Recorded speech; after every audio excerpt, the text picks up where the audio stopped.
A new Mets player, Max Scherzer's waterfront $9.75 million Florida mansion.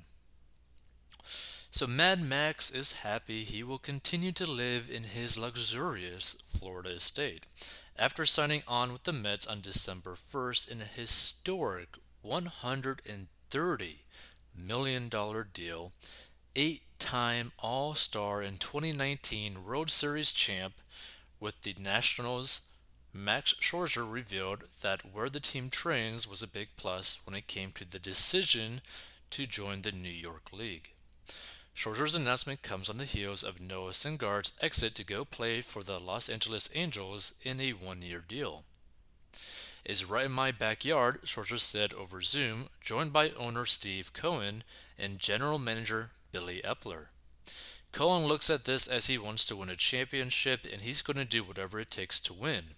Scherzer explained, "You don't hear that from owners too often these days. When you can finally hear an owner want to do what it takes to win, obviously that piqued my interest."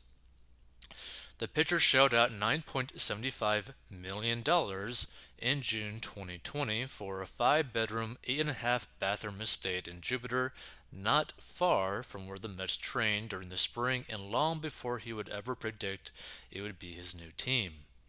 The team trains in Port St. Lucie, about 30 miles from where Scherzer, 37, lives. Which actually really isn't that far, right? So the home spans nearly 8,000 square feet, which I think technically that makes it not a mansion. I think to technically be considered a mansion, it has to be 10,000 square feet. So the foyer, that looks pretty nice. The formal dining room looks pretty nice. Look, this is the funny thing, right? There's so many people who end up having like a dining room, but they never use it. So like, what's the point of a dining room if you never even use it? The dining room connects to the foyer in the family room. The family room, that's a pretty nice family room. A sitting area, which is just kind of completely random, probably never gets used. Okay, I do like how this house is basically a pretty open concept. I think that looks pretty nice because it feels like it's bigger than what it actually is. The kitchen boasts breakfast bar seating. I can see people using that pretty often.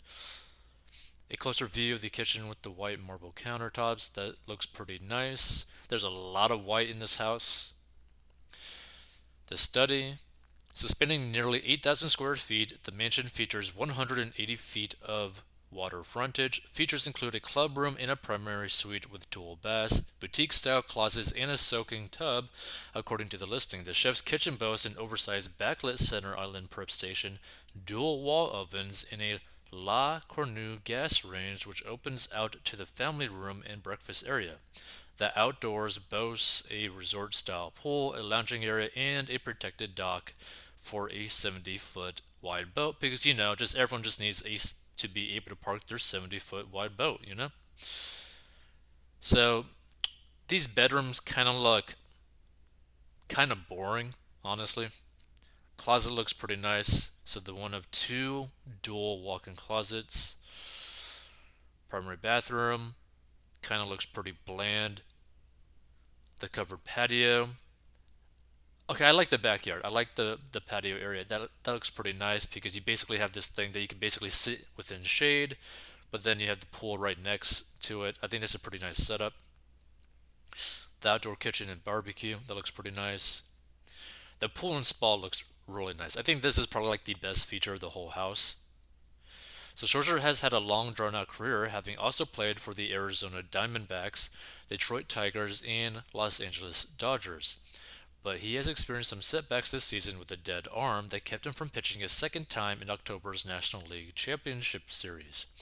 Scherzer was set to pitch Game 6 for the Dodgers but was replaced as a result of an overcooked arm after pitching three times in 9 days in the wild card game in National League Division Series. "I went past the kind of work capacity where I was built up for. Unfortunately, that happened. the new Met said in his introductory news conference Wednesday. I didn't foresee that happening, but it did. But from a long term standpoint to a structural standpoint, health standpoint, I'm ready to go. I'm ready to start training. So feel free to give your thoughts about this like $9.75 million home. Now you might be thinking like, isn't this like a super expensive house? Like because some people have like this like mental blockage in their minds saying like, this is so much money, or like how can you spend this much money on a house, right? Well, you got to think about it, right? Just his one contract that he recently signed, right, is for $130 million deal, right? Now we could probably let's see if they actually like bring it up on the actual details of it, which they probably will. Let's see. So the Mets and Max Scherzer agreed to a 3-year, $130 million deal on Monday. So it comes with a record $43.3 million average annual salary and an opt out after the second year. Da-da-da-da.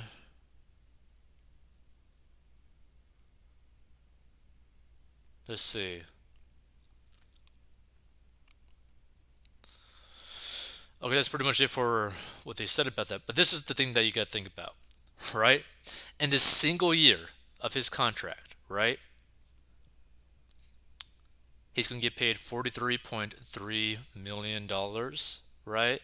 So let's bring up the calculator, right? Just so you can see how much money out of the $43.3 million is actually going to be taken out. Jeez.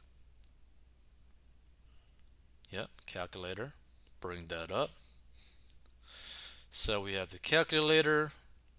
So 40, whoa, whoa, whoa, whoa, 3.3 minus 9.75 equals, that means just after his first year, right?